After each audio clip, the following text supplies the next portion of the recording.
Oh, hello everybody. Zach Couples here, and I'm struggling a little bit today. And the reason why is, well, my posture isn't the way that I would like it. And, you know, sure, we can say posture contributes to pain and all that, but folks, these rounded shoulders are not going to be helping my Tinder game whatsoever. And I've tried all the conventional stuff. You know, I've tried a bunch of rows. I've been doing pec stretching. I've been pushing my head back so my posture is just perfect. Stop. Maybe the problem, folks, with a lot of those conventional strategies is not that we got to stretch these certain things and strengthen another, because, folks, the issue is we look at the shoulder, we look at the neck, but we completely gloss over the foundation that your shoulder blade sits on. And that, folks, is the rib cage. And that, I would argue, is the much more important and manageable factor that we can focus on when it comes to improving posture. That doesn't mean that, well, we just gotta take someone here and bring them there and all life's good. No. What's most important, folks, is that we need the ability to move. We need the ability to move and position and manipulate our body in multiple directions. Being rounded and slouched is no better than being perched and upright if that's all that you got. I want you to be able to have it all, and that's what we're going to focus on today. We're going to focus on increasing our available movement, specifically in the rib cage, so that way we can alter our posture in a favorable manner so we move like rock stars, look real good, and do all the types of things we need to be mobile creatures in this earth. Folks, let's now see just how much influence the rib cage has on your shoulder blade position and how its mobility, or lack thereof, may be contributing to you having rounded shoulders. And so here's what I want you to do. Let's try a little experiment, shall we? What I want you to do is go ahead and slouch, just like this. And notice how easy it is for your shoulders to come forward. But conversely, try to push your shoulders back like you're gonna do a big row. And it feels a little stiffer, like I can't really do it. Contrast that with the reverse posture. So go ahead and perch up like nice and you know, pretty, so you have perfect posture. And what I want you to do this time is notice how easy it is now to pull your shoulders back, but now try to move them forward. Did you see how we didn't really change anything about the shoulder blades? What we did instead was we just manipulated the position of our thorax and rib cage, and that allowed certain movements to happen at the scapula and certain movements to be taken away. Now, folks, that doesn't mean that, oh, anytime I have to move my shoulders forward, like if I'm reaching to grab stuff, I better slouch so I got a little bit more motion, and then, oh gosh, I'm gonna do some rows. I better really arch my back, sit nice and proud, and then go ahead and row. Stop. That's not what we want, folks. What we want is to restore the relative motions, the segmental motions that should be occurring in the rib cage that allow us to be able to do both at the same time. I want to be able to move my shoulder blade forward and backward without restriction. And the way that that happens is if we have the ability to create space, range of motion in our thorax to allow it all to happen whenever you need it. But folks, in order to do that, we have to see what dynamic actions we need to have available at the rib cage that will allow us to bring our shoulder blades back without having to do a bunch of rows. That's what we're going to dive into next. Let's now go into the biomechanics of how anterior thorax tilt and rounded shoulders are related. Generally, an anterior thorax tilt is going to occur in one of three situations. The first situation is a decreased ability to breathe into the front of the chest wall, which would be called limited rib cage pump handle expansion. The second is if the sternum depresses down via muscle activity or concentric orientation of the rectus abdominis. Or, folks, you can get a twofer, as us Midwesterners say, by combining both decreased pump handle mechanics and sternal depression. Let's now dive into each of these possibilities. First, let's talk about impaired pump handle mechanics. With normal, quiet breathing, the front of the rib cage, the sternum and the upper ribs, should move anteriorly and superiorly, or forward and upward, during inhalation, like this. So here, should go up like that with minimal neck engagement. If, for whatever reason, or several, one loses the ability to perform this action, then the chest wall will be biased towards more an exhale position, with the exhaled position of the rib cage being the sternum coming down and in, or posteriorly and inferiorly. When this occurs, the shoulders are going to merely follow suit, and they do so in the following manner. If I exhale and I drop the rib cage down, the shoulder blades are going to glide around the rib cage, which is protraction conventionally, but also internal rotation. So you can see that the glenoids are going to point more forward. That is scapular internal rotation.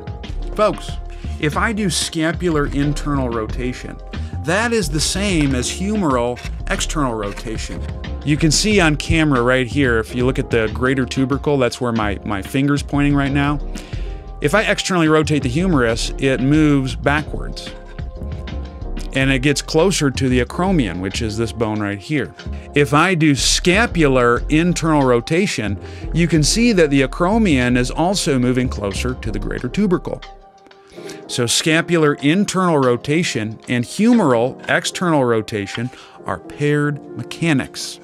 The visual that I always give people is, imagine a person comes into your clinic or your gym, and they've been on a World of Warcraft bender for 36 hours and have had 3 Mountain Dews. Can you visualize what this person looks like? That is the type of person who may have decreased pump handle expansion capabilities. How would you know if you're dealing with this? Well, folks, if I have a humerus that's externally rotating, it's going to be significantly harder for me to internally rotate. Because folks, when I externally rotate the humerus, if we could envision this being the synovial fluid, this ball right here, this muscle action is going to shorten stuff on the back of the joint like this. And so then all the synovial fluid is going to be pushed forward in the joint. In order for me to internally rotate, I have to squeeze the other way. But that's going to be really tough, because now your internal rotators, especially subscapularis, are going to be in an eccentric position. Therefore, because of the increased fluid presence in the anterior portion of the glenohumeral joint, you're going to have decreased shoulder internal rotation. This will be less than 90 degrees. But what about a depressed sternum? What's going on with sternal depression? Well, I'm glad you asked. That's what we're going to talk about next. If a person needs greater muscle activity for whatever reason, maybe they are having a difficult time managing gravity, maybe their structure biases them to that, maybe they're just huge like your boy, they might use a depressed sternal position to help them deal with their particular environment. The way the sternum will depress is if there is increased muscle activity by rectus damniocildis abdominis. As the sternum depresses, the pecs will get greater concentric leverage to essentially bend the sternum backwards. The combination of these factors will pull the thorax anteriorly as a unit. This is different than the situation that we talked about with the sternum pump handle being depressed. Because if let's say my back hand is the back of the thorax and my straight hand is the anterior thorax, so the front, the down pump handle is a change of relative motion between the rib cage, like so. So you can see when I bring my hand down, all I'm doing is changing airflow position of the thorax. And you can see the distance between my back hand, this is the back of the thorax, and the front hand gets smaller. If I depress the sternum, it's not relative rib actions. What it is I can maintain this shape, and if I pull my hand down, you can see that the thorax is going to tilt anteriorly. But notice, folks, that the position between my hands hasn't changed. That's the difference between these two strategies. And because of the biomechanical differences, we see a change in what goes on with the humerus. No joke. If the thorax orients anteriorly, the position of the glenoid and the shoulder blade changes into a manner that actually magnifies the amount of internal rotation that the humerus can demonstrate. And I'll show you this very quickly. Folks, if I bring my arm to 90 degrees of abduction, I internally rotate. I can pick up a lot more by simply anteriorly tilting my thorax. Did you see how that increased the amount of IR that I have? But it's not true IR. It's merely an orientation change of the thorax that gave the appearance of more internal rotation. How do I know? Because when I'm in that situation, I also will lose external rotation capabilities for the exact same reason. If it was a situation where I gained internal rotation and I had relative motion, meaning I'm able to have maximal motion between the ribs and the shoulders and all that, I wouldn't have a loss of motion. But with a depressed sternum, I do have a loss of motion, and that loss is humeral external rotation. Now you might be wondering, well, Zach, is there a situation where I could have both a down pump handle and a depressed sternum? Why, yes. You could have both of those strategies occurring at the same time. How would you know? If you see someone with a loss of humeral internal and external rotation, and they also have that appearance of that slouch posture, that's what's going on. They've decreased the pump handle mechanics and they've depressed the sternum. Folks, as you can see, thorax dynamics, or lack thereof, can play a huge role in where your shoulder blades will sit and the amount of motion that you have available.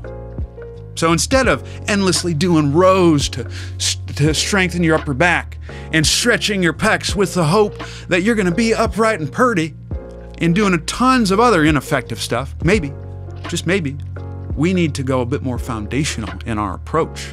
And the foundation would be increasing the dynamics of the thorax so you can put your shoulder blades wherever they want to go, as opposed to only having the rounded shoulder position at your disposal. So let's see if we can improve thorax dynamics by trying a couple of my favorite activities. Now folks, with a depressed sternum, remember, we got rectus damn near killed us kicking in. The pecs are going on fuego. We need to choose exercises that allow them to chill. And when you got these big muscles, especially as big as your boys' muscles, kicking in on high gear, you got to phone a friend. And the friend that I phone is Isaac Newton. That's right, I'm talking about gravity. I want to bring gravity into the mix to help our supreme clientele who deal with a depressed sternum to get that to chill. And our best use of gravity in this case is going to be prone-based exercises where you're lying on your stomach. These exercises, because of gravity, will allow better airflow into the front of the chest, and it'll push your abdominal contents forward so your rectus damn near killed us abdominis can't kick in so much. And so I'm going to show you some of my progressions that I utilize in the prone position to get these puppies to chill. Now the first move that I'm going to start with is what I like to call the tummy time position. And this is a great, easy activity that you can introduce to your supreme clientele for those who have a depressed sternum. So here's how you're going to do it. You're going to lie on your stomach, and you want your arms at your sides, just like so. You don't want them in super duper close, and the reason why that is because the pecs could engage. You get pecs, well, guess what? You're not going to get anterior expansion of the thorax. Have them out to the side. Now here's the problem. If you put your head straight down, you're not going to be able to breathe all that well. We want to make sure that you breathe because, yeah, although I got some good insurance, so you'll be all right. So you're going to turn your head to one side, just like this. And I'm going to rest comfortably on my forehead. Now, the nice thing about this rotational action is that it's going to drive a little bit of rotation in the thorax. If I have a little bit of rotation in the thorax, that might promote a little bit more anterior expansion. In this case, it's going to be on the left side, because when I rotate my head to the right, I need anterior expansion on the left side, and I need posterior expansion on the right side. Now, if I want to enhance that even further, easy money, I can simply drive my knee out towards the sides. I'm not going to get super high up in the air like this, just slightly out so it's resting on the inside of my knee. Head's turned. Now, folks, I got rotation throughout the entire axial skeleton. Whew. we're getting wild and crazy. And then to maximize air going into the front of the chest, as well as the viscera moving towards the ab wall, you're just going to simply breathe in this position. I want it to be silent in through the nose. Long, slow, easy sigh through the mouth. And at this stage, you don't want to go full breath excursions because that might kick in rectus abdominis and the pecs.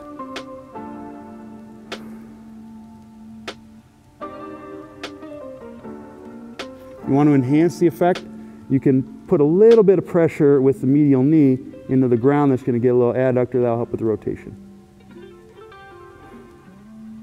Now let's say you want to kick it up a notch. You want to get a little bit more reaching this time, because ideally we would throw some reaching in the mix so we could learn to move our arms without really over-engaging the pecs. For that, you can progress to prone on elbows. But you're not going to do it classically like you're some Mackenzie aficionado and doing this sort of thing, because I don't want the movement to come from the back. No. What we want instead, folks, is we want the reach to occur through the scaps, so that way I'm getting a reach, keeping the lower rib cage down, and that way I can drive air where I want to. If I push up like this, the problem is, or this even, the bottom of the rib cage is going to shove forward. And when the rib cage moves forward, then you're not going to get that intersegmental motion that you also desire between the ribs. We want that to happen, especially if someone's kicking in a lot of pecs and rectus damn near kills abdominis. So the way I'm going to coach this is I'm going to bring my arms a little bit more abducted and externally rotated, kind of up in the air like this. Since pec major is predominantly an internal rotator and adductor, if I go the other direction, guess what? Ain't going to get no pecs here. And then what you want to do is you want to let out a nice exhale. You're going to slowly reach your arms long. So if my arms weren't fixed to the ground, they'd be kind of moving that way. So I'm going to reach them long. I'm going to push my head up like this, or my chest up, I should say. And I'm going to go ahead and look up. And right here, I don't really feel a whole lot of pec activity. I'm going to hold this position, kick out some breaths. My bottom of my rib cage is staying on the ground. If you're still getting some pecs, or sometimes people complain of shoulder pinching, you can go more into like a goalpost position right here. If you're playing the game of football, same reach. And if that's a problem, pretend you go to Notre Dame and do a touchdown Jesus.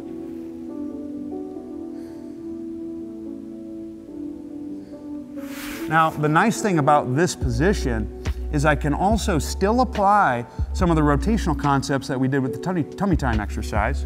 So if I wanted, I could bring one leg out to the side, get my reach, head away from the neck, like so, or chin away from the neck. I'll turn my head to the right and I can drive the same rotational action to encourage a little bit more anterior expansion or front side expansion on the left.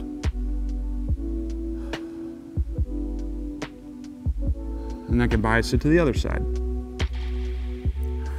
making sure I don't sag. Now, sometimes when you put someone in the prone position, it might be very difficult for them to not engage their back because, well, back extensors are an easy way to lift your body up against gravity. And so if that's you, what you can do is grab a couple pillows, or since we're at the gym, grab some Airex pads, and you can put that over your stomach and your pelvis. Just don't hit any of the boys if you got that, and do the same song and dance.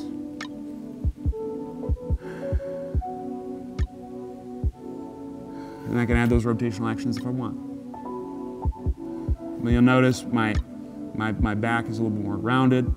Personally, it's a little more comfortable for me. Now, if you're feeling frisky and you're like, Zach, that's easy peasy lemon squeezy, what's the next step? Well, I'll tell you what the next step is. The next step is the army crawl isometric. And what you're going to do for that is it's really a lot of the same concepts. Now we're just inducing a little bit more side bending action. The side bend is paired with internal rotation, which we kind of need that actually to drive a little bit of air in the front. So what I'm going to do is I'm going to bring the leg up a little higher this time. I'm going to still keep my arms up, bring one arm a little bit lower. I'm looking straight ahead. I'm going to get a little bit of inside knee pressure, not like squeezing the cheeks or anything like that. I'm going to get the same push, press down. You'll see like my abs are coming off a little bit now. I'm just gonna hold this and breathe.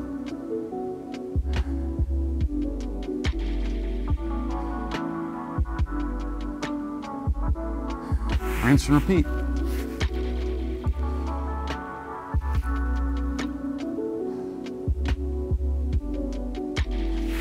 And those would be some of the moves that I would utilize in the early stages of things for someone with a depressed sternum. But now let's say you're dealing with a situation where you just got to improve pump handle dynamics by driving air into the front of the chest. So the prone position can definitely be useful, but we also need to look at what reaches we can utilize that will improve internal rotation of the humerus. In the shoulder flexion arc, so we're talking, as you go overhead, you're going to predominantly have shoulder internal rotation occurring whenever the scapula is externally rotating up against the thorax. And it has to do so more so than the humerus is externally rotating. The range of motion at which that happens is from 60 to roughly 120 degrees of shoulder flexion. So any reaching in that range is going to be useful for driving air into the front of the chest. I'm going to show you some of my favorite moves that I utilize that take advantage of this concept. Now, depending on what your body shape is, particularly your rib cage, if you are someone who has a narrower body type, a narrow infrasternal angle, as we like to call over in PT land, you are likely to benefit more from 90-degree reaches. And so I might do something very simple, such as a hook line tilt with a one-arm reach. And so what we can do with this is I can lie on my back, knees will be bent. I'm gonna nice, easy curl the hips up, making sure my abs aren't engaged. If I kick in the abs, that's gonna depress the sternum, then I can't get air into the front of the chest. So I'm gonna get that nice, easy curl, just like that. Abs are chilling, I feel a little bit of the back of my legs.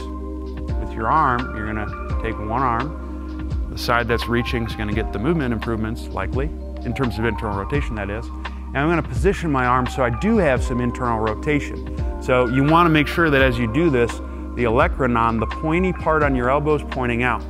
If it's pointing in, you're not gonna get as much internal rotation. Once I'm here, I'm gonna take some easy breaths in this position. I wanna be silent in through my nose. The exhale, I'm gonna keep the chest parallel to the ceiling. I'm gonna slowly reach, like there's $10 million up there that I'm gonna try and grab. Just like that.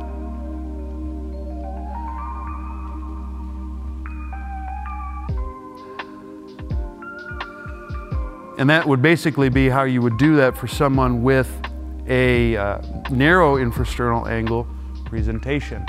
Now, a lot of times people might end up tipping their head back or pulling their chin down. That can be solved very easily by putting a pillow or Eric's pad underneath the head, keeping the chin away from the neck, same song and dance.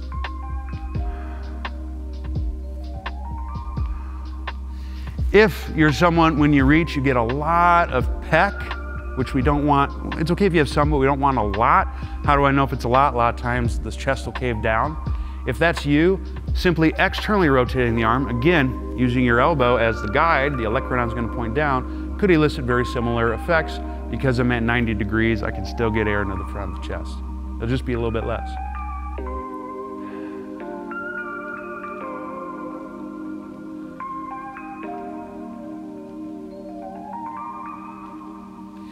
And that would be an easy starting point for someone who has a loss of internal rotation because of a down pump handle, especially if you have a narrower rib cage or a narrow infrasternal angle.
And those are the ways that I would help anyone who had difficulty with rounded shoulders. So if you feel like your posture's whack, why don't you go ahead and try those moves brought to you by Zach. To recap, rounded shoulders, it's not about strengthening the upper back or stretching your pecs. It's about influencing the dynamic actions of the rib cage because, folks, that's where your shoulder blades sit. They sit on the rib cage. So if you're not moving your rib cage effectively, which involves being able to push air into certain areas, making sure that you don't have your big muscles holding the rib cage down, then you can improve and influence your posture in a favorable manner. We want to do that first, and the key to doing that is encouraging anterior expansion or increasing range of motion, both in the anterior chest wall and the ab wall, making sure you're not using big muscles to limit your movement capabilities. The name of the game to doing that is utilizing prone-based postures, which will push air into the front of the chest. It'll push your stomach contents downwards so you can have gravity stretch that stuff out, as well as reaching in the 60 to 120 degree range of shoulder flexion. That's going to encourage the normal dynamics that should happen in the chest wall and the rib cage. What postural struggles do you have? Do you like this type of content? If you do, check me out at zachcouples.com. And please, while you're here on YouTube or wherever you're checking this out, subscribe, hit the like, comment below. Tell me about some of the difficulties that you've had with posture, or if you have any follow-up questions, and I will gladly help you out. Thank you so much for tuning in. You've been an incredible, outstanding audience, and I hope that you keep real but not the extent when things go wrong. Stay hungry, stay learning, stay moving, and I'll see you next time. Deuces.